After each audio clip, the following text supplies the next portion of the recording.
VIP client, but we had an intensive, and you'll hear more about that as we go on. So he came to me and said, well, this is what I want to do. He had a big vision of what he wants to accomplish. And I said, okay, great. What is one thing that you want to get done towards that vision, in this amount of time? He told me one was about building a curriculum framework for training his staff, and then eventually taking that method on and making a business out of it.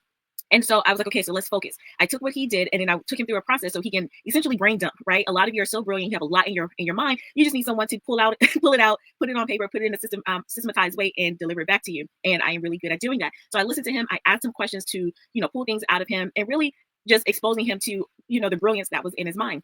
And then I said, okay, I'm going to go ahead and structure this for you. And then I do that because he was a VIP level client. And then so I knocked it out, no problem. And it didn't take me long to knock it out because I was laser focused and wanted to make sure that I can serve that client at the highest level possible in a short amount of time. Now, if I'm doing something and I said, okay, I can, maybe go do, create this email sequence, or I can go create this over here, or maybe I can go work on my keynote talk. If there's no sense of urgency, then those things are just going to just float around, right? So I got up this morning, and that after I did all of the things for me, like my devotional and take care of the things that I need to do, I went into work mode and did the work during my kind of morning window. I have a priority focus time. And then I was like, you know what?